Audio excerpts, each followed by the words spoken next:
신약성경 페이지 21페이지.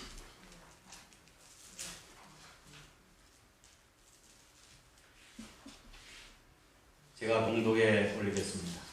그날 예수께서 집에서 나가사 바닷가에 앉으심에 큰 무리가 그에게로 모여들거늘 예수께서 배에 올라가 앉으시고 온 무리는 해변에 서 있더니 예수께서 비유로 여러 가지를 그들에게 말씀하여 이르시되 씨를 뿌리는 자가 뿌리러 나가서 뿌릴새 들어는 길가에 떨어짐에 새들이 와서 먹어버렸고 들어는 흙이 얕은 돌밭에 떨어짐에 해가 돋은 후에 타서 뿌리가 없으므로 말랐고 들어는 가시떨기 위에 떨어짐에 가시가 자라서 기운을 막았고 들어는 좋은 땅에 떨어짐에 어떤 것은 100배 어떤 것은 60배 어떤 것은 30배의 결실을 하였느니라. 귀 있는 자는 들으라 하시니라. 아멘. 바로 말씀을 전하도록 하겠습니다. 지난주 제가 설교 제목 뭐였습니까? 제가 제목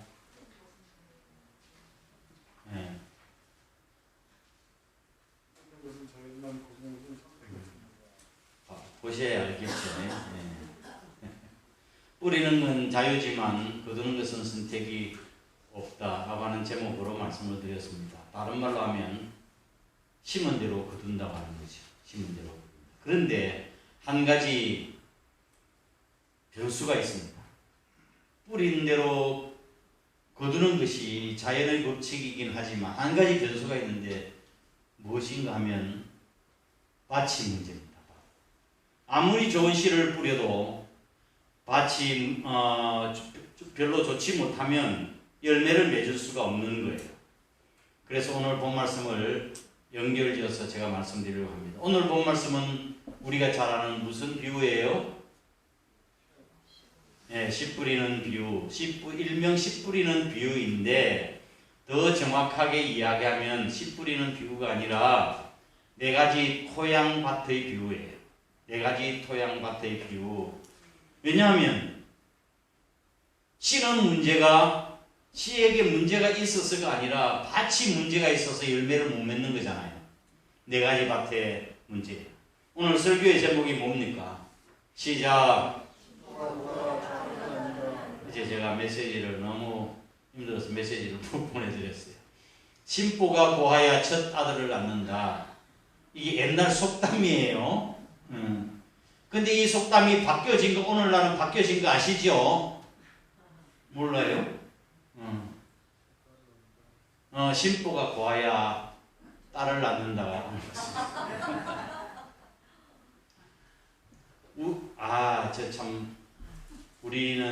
우리 집에 애가 둘이 있는데 하나는 아들이고 하나는 남자예요.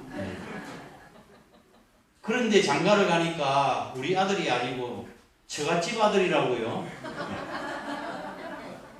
딸을 좀 낳을 걸 갖다 그랬는데 그래.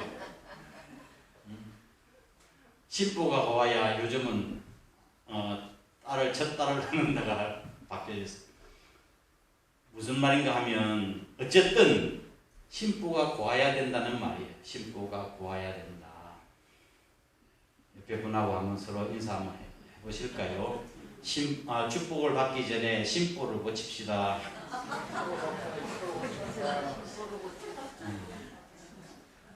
너는 그 신보 때문에 되는 일이 없어 라는 말을 듣기도 합니다. 마음을 곱게 써야 자신에게도 좋은 일이 생긴다고 하는 것을 비유로 일컫는 말이죠. 자, 오늘 본 말씀에 보면 예수님께서 비유를 들어 말씀하셨는데 씨 뿌린 자가 뿌리되 어디에 떨어졌어요? 첫 번째 길가밭. 길가밭은 새들이 와서 먹어버렸다고 이야기했습니다. 두 번째 흙이 얕은 돌밭에는 곧 싹이 나오지만 해가 돋은 후에 타서 말라버렸다고 이야기하고 있습니다. 세 번째로는 7절에 가시 떨기 위해 떨어진 씨앗, 가시가 기운을 막아서 결실하지 못한 땅을 이야기하고 있죠. 네 번째로는 옥토에 떨어진 30배, 60배, 100배의 결실을 맺었느니라 말씀하고 있습니다. 예수님께서 이 비유를 말씀하신 이유가 무엇일까요? 오늘 제자들에게, 오늘 우리들에게 말씀하시는 이유가 무엇일까요? 너 자신의 마음이 어떤 종류의 밭인지 한번 생각해 보라고 하는 것입니다. 예수님이 이 비유를 말씀하시는 것은 너 자신의 마음이 어떤 종류의 밭인가 생각 한번 해보라. 어떤 밭이 있을까요? 길가와 같은 심보가 있습니다. 길가와 같은 심보. 길가와 같은 사고 구조를 가진 사람을 이야기하죠. 길가는 사람들이 잦은 왕래로 인해서 혹은 짐승들과 수레가 다니므로 인해서 딱딱하게 굳어져 있는 땅을 이야기합니다. 길가에 떨어진 씨는 뿌리를 내리지 못해서 새들이 와서 쪼아 먹어버립니다. 여기서 말씀하신 씨는 하나님의 말씀이라는 것을 아시죠? 예. 오늘 본 말씀 뒤에 예수님께서 이 비유를 자세하게 제자들에게 풀어주십니다. 그러니까 그 의미를 해석해 주셔서 우리는 고민하지 않아도 이해할 수 있게 되었습니다. 이 씨는 하나님의 말씀이다. 마음이 길가와 같다고 하는 뉘앙스는 어떤 뉘앙스를 풍기는 거예요? 마음이 심보가 길가와 같다. 굳어져 있다. 딱딱한 마음. 그 다음에 생각이 굳어져 있는 사람을 이야기하죠. 이와 같은 사고 구조를 가진 사람은 변화를 수용하지를 못해요. 아니, 수용하지 못하는 것이 아니라 안 해요. 수용하지 않아요. 왜? 교만해서 그런 것이죠. 길가와 같은 마음은 하나님의 말씀이 선포되는 것에 대해서 선포될 때 마음 문을 닫아놓고 수용하지 않는 마음의 태도를 이야기하는 것입니다. 그래서 사단이 와서 그 말씀을 가로채버리기 때문에 결실할 수가 없는 거예요. 심리학 용어 중에 고착이라고 하는 단어가 있습니다. 혹은 고착 상태라는 단어가 있어요. 이것은 어렸을 적에 유치한 그런 습관을 계속 유지함으로 인해서 안정감을 찾으려고 하는 것을 일컬어서 고착이라고 하고 고착 상태라고 이야기합니다. 이 일종의 병이죠. 예를 들면 장성한 사람이 되었는데도 불구하고 계속해서 엄지손가락을 빠는 사람이 있어요. 이 고착병이에요. 고착 상태예요. 오늘날도 마찬가지예요. 우리 젊은이들이 핸드폰에 그 마음이 온통 신경이 빼앗겨가지고 그걸 안 하면 심리적인 안정을 얻지를 못해요. 그래서 어떤 때는 보면은 예배 드린데도 이 핸드폰 만지고 조작하는 사람들이 있어요. 우리 교회는 없지만 말씀이죠. 예. 그거를 빼앗았다고 부모를 폭행하는 그런 일도 있었잖아요. 이게 바로 고착이에요. 그거 없으면 불안해서 못 견디는 거예요. 마음의 다짐을 내놓고 며칠 못 가서 옛날 습관으로 다시 돌아가는 사람은 고착 상태에 빠져 있는 거예요. 고착의 틀을 깨고 날마다 새롭게 변하는 사람에게 미래의 희망이 있는 줄 믿으시기 바랍니다. 병아리가 다시 껍질 속으로 들어가는 거 보셨습니까? 나비가 누에 거치 속으로 되돌아가는 걸 보신 적이 있으십니까? 예수님께서는 부활하셔서 다시 무덤에 들어가지 않으셨습니다. 누에는 5번 잠을 자고 또한 5번의 허물을 벗은 다음에 고치를 짓는다고 저는 어렸을 적 배웠습니다. 5번 잠을 자고 또 허물을 벗고 해가지고 고치에 들어갑니다.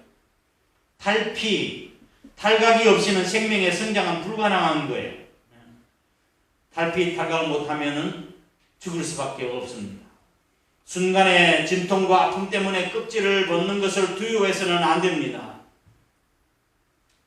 제가 저 해변가에 한 번 간 적이 있었는데 저 뭘 잡다가 기 있죠. 제가 발음이 이게 거의 예.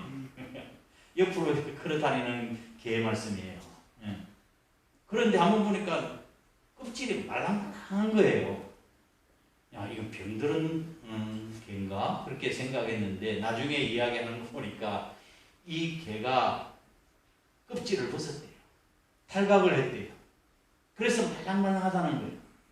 그래서 나중에 이 껍질이 말랑하는 게 다시 또 딱딱해지고 또 껍질을 벗고 또 말랑말랑해서 성장하고 말랑말랑해야 성장하지 않겠어요? 몸이. 그래서 탈피나 타격하지 않으면 성장할 수가 없는 것입니다.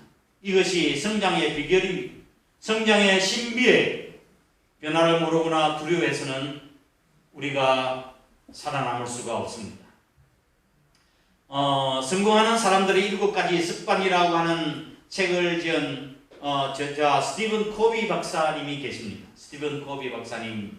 그 책에서 그분이 생각의 틀을 혹은 테러담의 변화를 가져왔던 한 사건을 그 책에 기술을 했는데 그 내용에는 이런 내용이 있습니다. 어느 날 이 코비 박사님이 지하철을 타게 되는 거예요.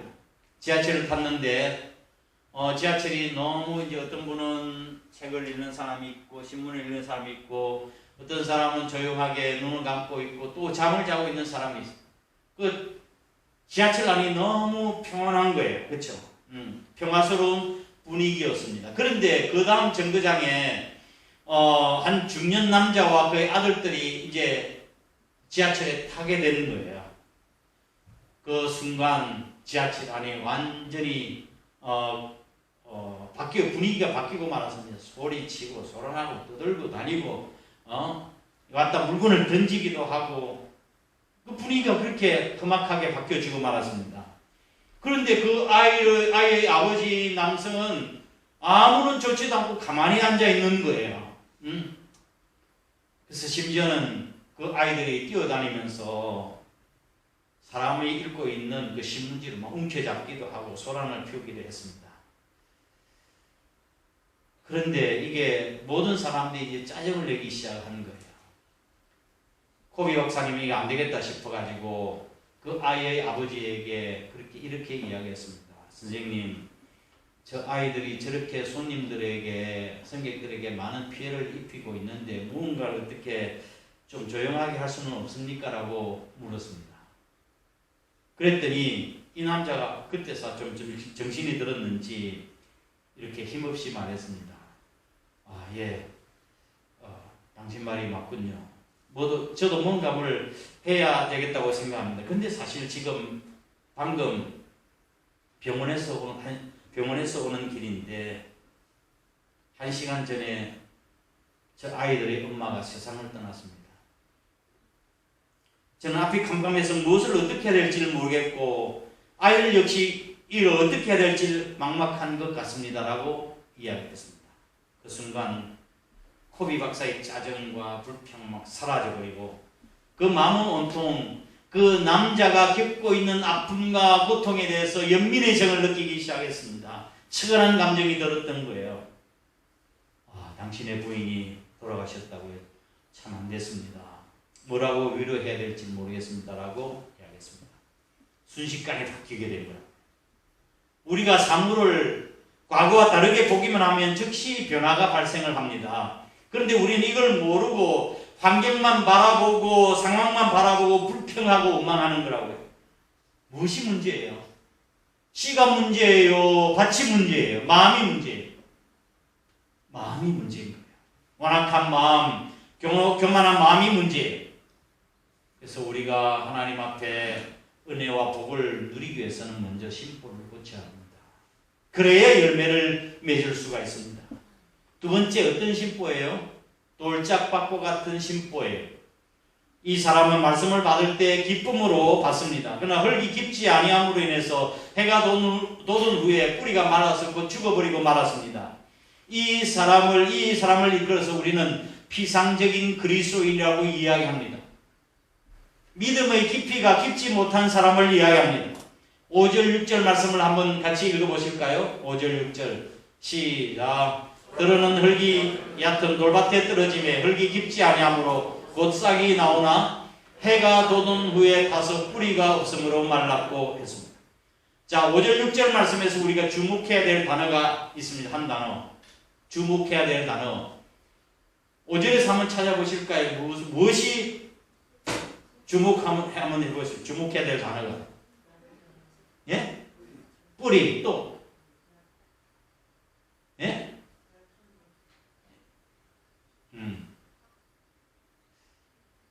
자, 한번 생각해 보면 우리가 주목해야 될 단어가 곧이라고 하는 단어입니다. 곧.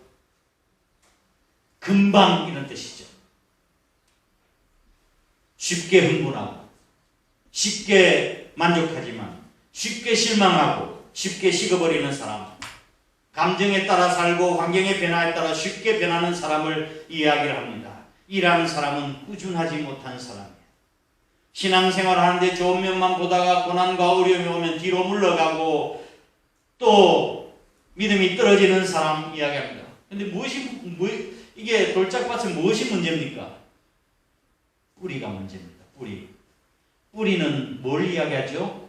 나무나 식물에 보이지 않는 부분이 뿌리잖아요. 땅속에 묻혀 있으니까. 신앙생활에도 보이는 부분이 중요한 것이 아니라 보이지 않는 부분이 더 중요한 법이라고요. 우리 신앙생활에 보이지 않는 부분이 뭡니까? 주님과의 은밀한 교제, 기도, 말씀 속에 살아가는 것. 오늘 나의 삶에 열매가 없고 기쁨이 없다고 한다면 무엇이 문제인지 한번 생각해 보셨습니까? 신앙생활 내 이렇게 기쁨이 없고 감격이 없나 생각해 보신 적 있으세요? 여러분의 기도 생활을 한번 살펴보시기 바랍니다.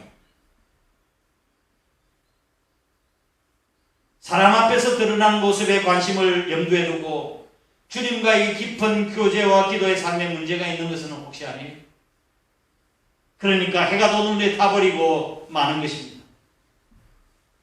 돌짝밭 같은 마음을 가진 사람은 고난과 어려움이 닥쳐오면 신앙이 시들어버린 사람이에요.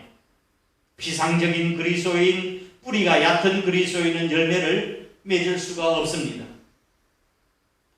흙이 씨를 품으면 씨가 뿌리를 내리지만 돌이 씨를 품으면 뿌리가 말라 죽습니다.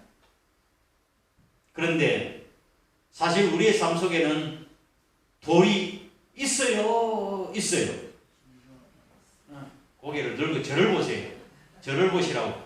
그래야 눈이라도 마주쳐야 그렇게 커뮤니케이션이 일어나지. 뭐 고개만 숙이고 있으면 되나요? 네. 뭐라고 제가 여쭤봤어요? 네? 우리의 삶 속에 돌이 있어요. 우리 삶 속에, 우리 마음 속에 돌이 많은 것이 사실이에요. 삶, 가정, 직장 속에서 돌 없는 땅은 없어요. 밭을 한번 갈아보시라고요. 저도 한번 해봤더니 돌이 얼마나 많이 나오는지 몰라요. 그럼 어떻게 해야 됩니까? 돌을 골라내고 흙을 더 많도록 해야 되는 거잖아요. 목사에게 제일 큰 스트레스가 뭔지 아세요? 목사에게 제일 큰 스트레스 설교예요. 설교. 그래서 여러분들도 좀 돌아가면서 설교를 좀 시켜봤으면 좋겠는데 오늘 설교가 끝나면 무슨 설교를 해야 될까? 지난 주간에 저 뒷뜰에 있는 잔디밭 2년 동안 한 신경을 안 썼더니 잡초가 너무 많이 생긴 거예요. 처음에는 잘 몰라요. 지금 보니까 잡초가 엄청나게 많아요. 그래서 가만히 놔두면 이 풀씨가 땅에 떨어지면 내년에는 잔디밭을 망치겠다 싶어서 제가 새벽 기도를 하고 마치자마자 나가서 큰 그릇을 가지고 풀 몇 차례 뽑아냈어요. 한 3분의 1 정도 뽑았나요? 그거는 제가 이제 한 일이고 나머지는 누가 해야 될까요?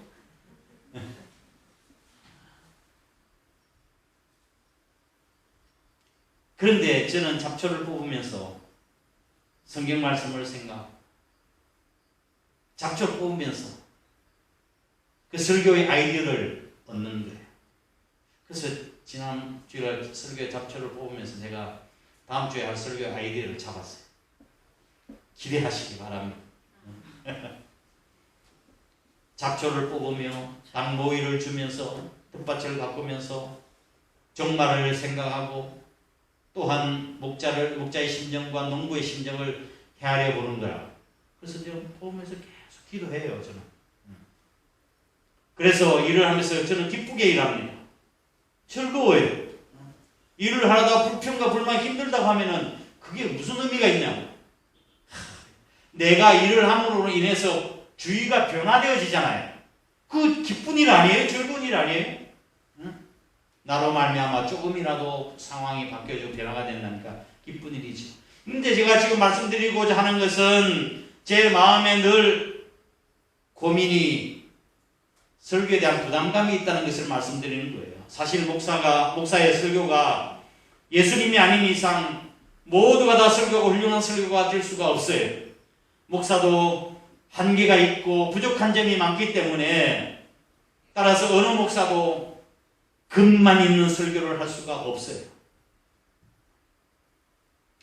목사의 설교 듣는 사람 금만 있는 것이 아니라 돌도 있는 거잖아요. 돌도. 그런데 설교 듣는 사람들 중에 두 종류의 사람이 있습니다.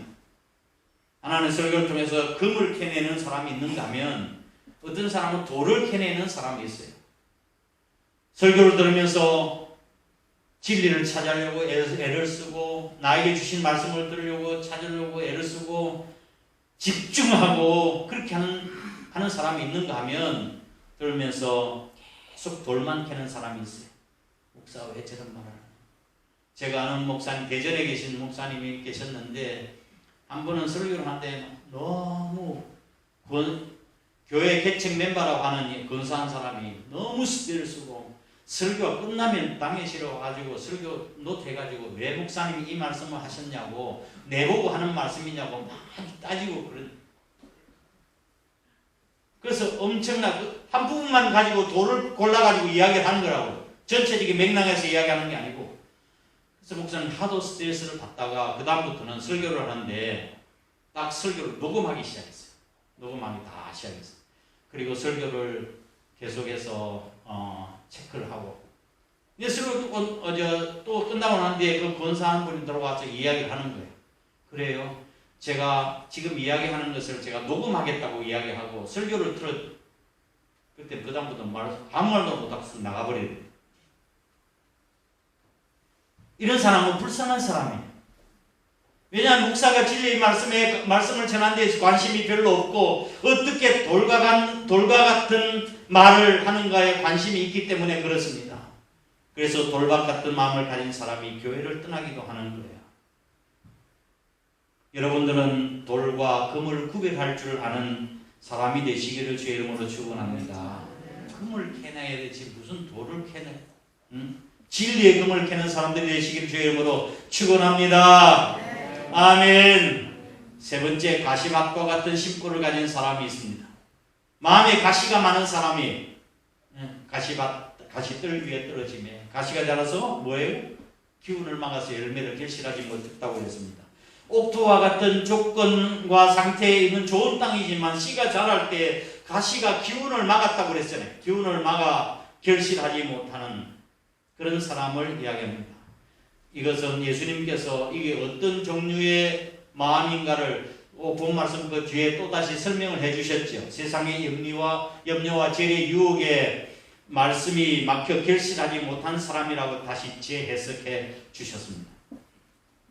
세상의 염려와 재물에 대한 욕심은 신앙생활의 가시와 같습니다. 믿음이 자라지 못하게 하는 거예요. 오늘 지난 시간에도 말씀드린 것처럼 우리가 순간순간 새벽 시간에 말씀드렸구나. 순간순간 결단을 해야 될 때가 있다고 그랬지 않습니까? 그리스도를 택해야 될 것인가? 세상을 택해야 될 것인가? 우리 바른 결단을 해야 된다고. 우리가 세상에 너무 치우치면 우리의 신앙이 병이 듭니다. 염려, 근심, 걱정, 죄의 유혹 무엇이든지 지나치면 병이 되는 것 아니겠어요? 만족하고 지족하는 삶이 육신의 영적 건강에 필요합니다. 하루 씻기면 족하는 것 아니에요. 염려하지 말라고 성경은 말씀하고 있습니다. 지족하고 감사하는 삶을 배우시기를 주의 이름으로 축원합니다. 너희는 마음에 근심하지 말라. 하나님을 믿으니 또 나를 믿어라. 예수님께서 제자들에게 말씀하셨어요. 염려는 생각의 방향이 잘못되어 있기 때문에 생기는 것이 염려라고요. 생각의 방향이 잘못되어 있는 거라고요. 우리가 주님을 바라보면 주님이 해결해 주시고 알아서 책임져 주실 텐데 우리 생각의 방향이 잘못되어 있으니까 염려하고 근심하고 걱정하는 거예요. 상황만 바라보고 또 환경만 바라보고 낙심하고 불평하지 말고 주님 바라보고 감사하시기를 바랍니다. 네 번째로 심보를 조금만 바꾸면 얼마든지 좋은 열매를 맺을 수 있는 땅이 될 수 있습니다. 그것이 바로 옥토예요. 심보를 바꾸면 되는 거예요. 이 옥토라고 하는 부드러운 마음, 흡수력, 수용력이 있는 마음을 이야기를 하는 것입니다. 옥토와 같은 마음, 수용력이 있는 부드러운 마음을 가진 장로님 한 분을 제가 소개해 드리도록 하겠습니다. 우리가 잘 알고 있는 순교자 주기철 목사님, 이 평양 산정인교회 담임 목사로 목회를 하고 있었습니다. 하루는 예배를 집례하고 있는데 예배 시간 늦게서 장로님 한 분이 헐레벌떡 막 뛰어들어가 자기 자리를 찾으러 가는 거예요. 목사님이 그걸 보시고 장로님은 그 뒤에 저 교회 뒷좌석에 서서 예배를 드리시면 좋겠습니다. 예배 끝날 때까지 뒤에서 서서 예배 드려 주십시오. 그러니까 목사님이 장로님을 벌 세운 거예요. 그리고 목사님이 계속해서 예배를 인도했습니다. 장로는 예배가 끝날 때까지 계속해서 뒤에 서서 예배를 드렸습니다. 아마 속으로는 불편한 생각을 가질 수도 있었을 거예요. 그래도 내가 장로인데 나를 이렇게 대접하다니. 거기다 장로님은 주기철 목사님이 오산학교를 다닐 때의 교장 선생님이셨습니다. 그래서 스승과 제자의 관계죠. 연세가 훨씬 또 높으시고 평양 산정한교회 담임 목사를 청빙할 때 이분이 주도해서 주기철 목사님을 모셔왔습니다. 그런데 어떻게 성도들 앞에서 이런 망신을 주는가 라고 괘씸한 생각을 가질 수도 있었을 거예요. 어떤 사람은 그렇게 이야기하는 사람이 있습니다. 목사님 불러서 조용히 불러서 이야기해 주면 괜찮을 텐데 왜 성도들 앞에서 망신을 주느냐고 그렇게 이야기하는 사람도 있어요. 공개적으로 이야기하느냐고. 그럼 교육적이에요. 교육적인 효과예요. 또 본인에 대한 삶을 살라고 이야기하는 거라고요. 그거는. 그러나 장로님은 그 목사님의 말씀을 전혀 고깝게 듣지 않았습니다. 예배 시간 내내 꿋꿋하게 서서 저 뒤에 서서 예배를 드렸습니다. 예배가 다 끝난 뒤에 겸손하게 머리 숙여 교인들에게 이렇게 사죄를 했습니다. 본이 되어야 될 장로가 본이 되어지 못해서 정말 죄송합니다.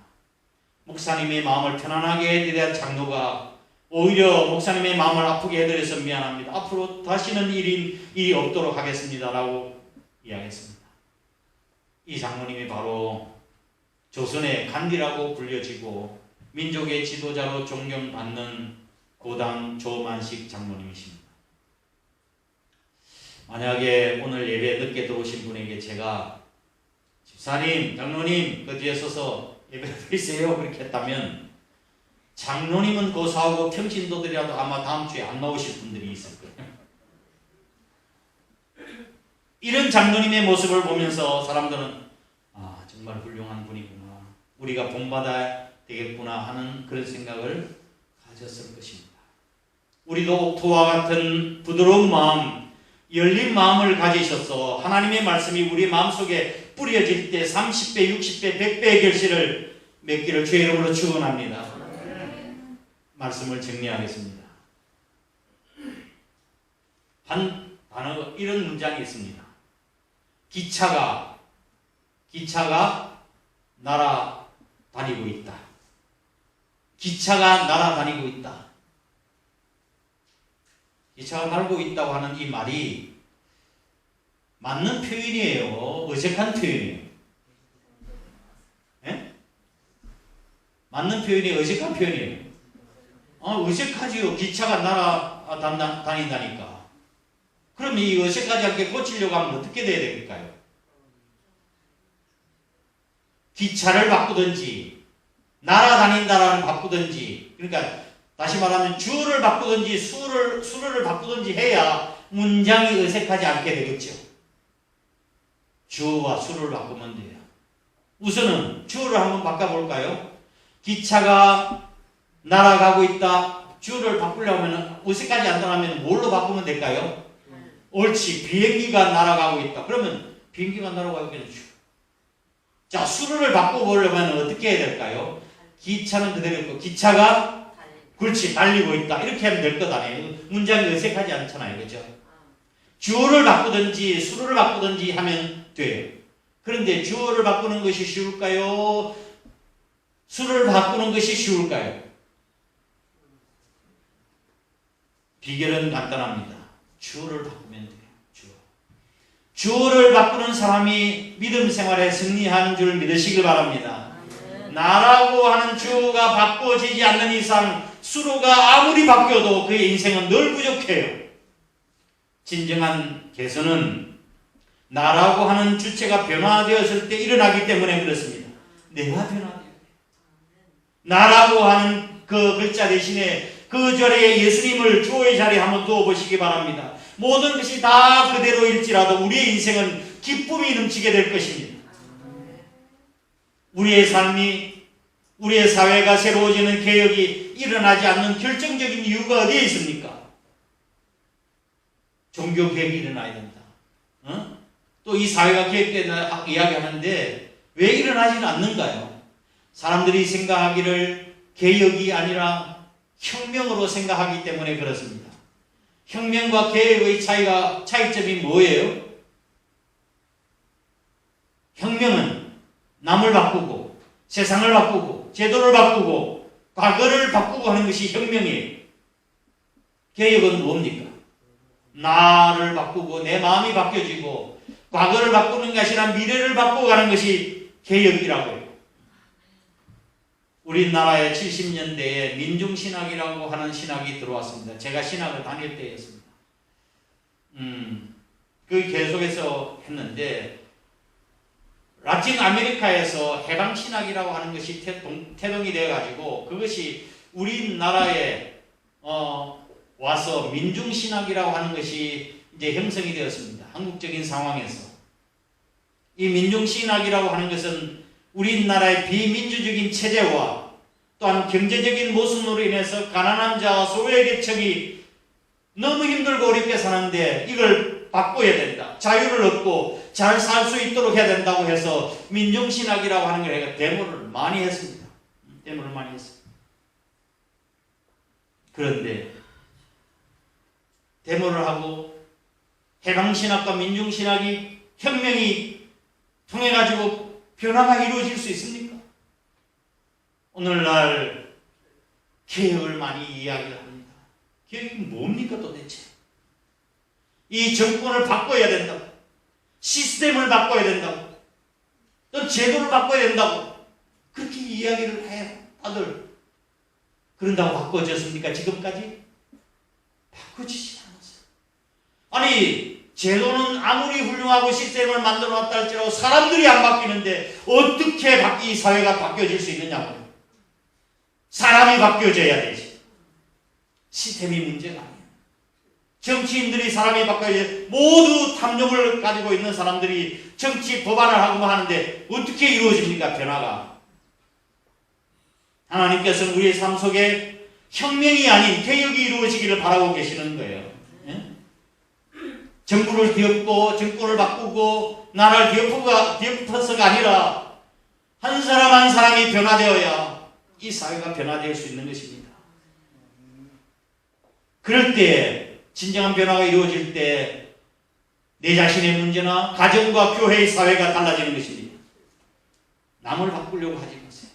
내 자신이 바꿔져야 되는 거라고요. 내 마음밭을 어떻게 바꿔야 할까요? 내 마음밭을 어떻게 바꿔야 될까요? 첫 번째, 범죄하지 않도록 말씀과 기도로 깨어있는 삶을 살고 기도에 깨어있어 하나님의 말씀과 보혈로 예수 그리스도의 보혈로 무장해야 합니다. 두 번째, 우리의 길가밭 같은 굳은 마음의 밭을 험이나 쟁기나 보습으로 내 마음의 밭을 뒤집어야 합니다.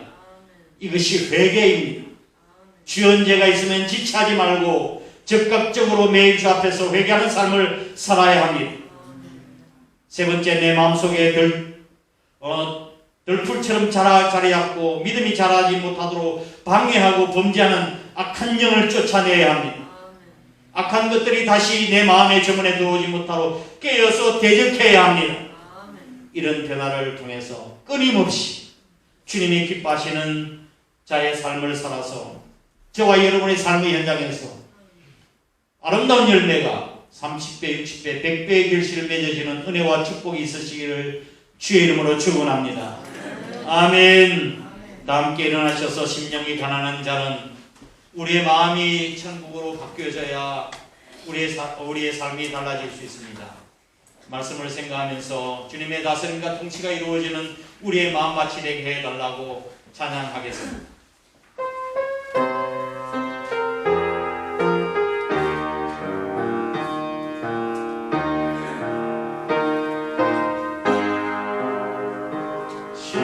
심령이 가난한 자는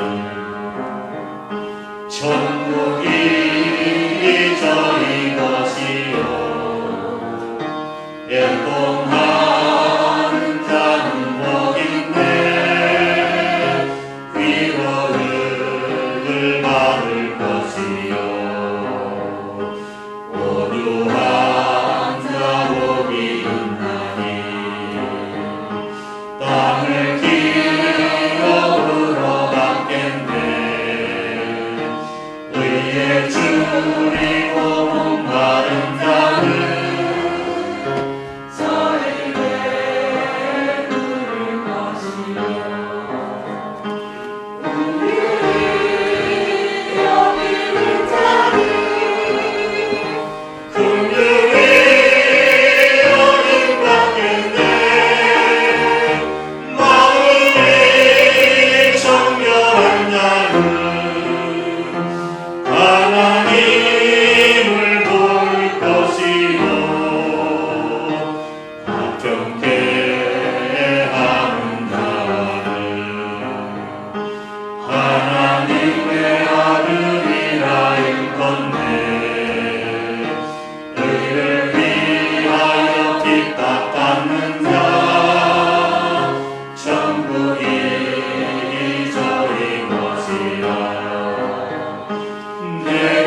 우리 주님께서는 우리의 심보가 바꿔지지 않으면 복을 받을 수 없다고 말씀하십니다.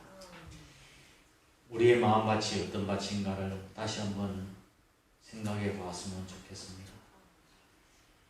우리의 삶 속에 아름다운 열매를 맺어 주님의 기쁨이 되는 삶을 살아야 되지 않겠습니까? 심은 대로 거둔다고 하는 것이 불변의 진리이지만 변수는 우리의 마음밭입니다. 길거와 같은 강팍한 마음, 돌짝밭 같은 마음, 세상 가시로 가득한 심령으로는 열매를 맺을 수가 없습니다. 우리 마음이 변해야 합니다. 새로워져야 합니다. 탈각해야 합니다. 개혁되어야 합니다. 그래야 성숙할 수 있고 열매 맺을 수 있습니다. 우리의 삶의 문제와 갈등은 어디에 있는 건가요? 상대방에 있는 것이 아니고 나 자신에게 있습니다. 내가 변하면 가정이 변하고 직장과 교회가 사회가 변하게 됐습니다. 환경 탓하지 말고 다른 사람 탓하지 말고 내가 변하게 해달라고 통성으로 주여 한번 부르고 기도하겠습니다. 주여 하나님 아버지 은혜와 사랑을 감사합니다. 우리 주님께서 네 가지 토양의 비유를 통해서 말씀하신 의미를 저에게 아버지 저희가 배우게 하신 걸 감사합니다. 내 자신의 마음이 어떠한 종류에 갇힌지 한번 생각해 보게 하심을 감사합니다. 지금까지 수년 혹은 수십 년 믿음 생활을 하면서도 열매가 없고 내가 자신이 축복을 경험하지 못한 이유가 다른 것에 있는 것이 아니고 다른 사람에게 있는 것이 아니고 내 마음속에 있고 내 마음과 이해력과 판단력 사고 구조 문제에 있었음을 이 시간 주님 앞에 고백합니다. 나의 강박한 마음, 단단한 그런 마음 성령의 정리로 갈아 부어주시옵소서. 내 마음을 갈아서 부드럽게 하여 주옵소서. 겸손하게 하여 주시옵소서. 성령의 모습으로 내 마음을 갈아 버리셔서 말씀이 내 심령 깊은 곳에 묻히게 하여 주시옵소서. 비상적인 신앙생활 꾸준하지 못한 우리의 믿음 일관하지 못한 우리의 태도를 회개합니다. 용서하여 주시옵소서. 나의 신앙의 뿌리를 내리지 못하도록 한 골뱅이들 장애인을 다 걷어내게 하시고 주님과의 깊은 교제와 기도의 삶을 회복시켜 주시기를 원합니다. 주여 나를 변화시켜 주시옵소서. 내 마음속에 늘 품처럼 자리 잡고 있는 믿음이 자라지 못하도록 방해하고 범죄한 악한 영은 다 떠나갈지어다. 예수 그리스도의 명하오니 다 떠나갈지어다. 이 악한 것들이 다시 내 마음의 주머니에 들어오지 못하도록 껴있는 삶을 살아갈 수 있도록 하나님 도와주시옵소서. 이 시간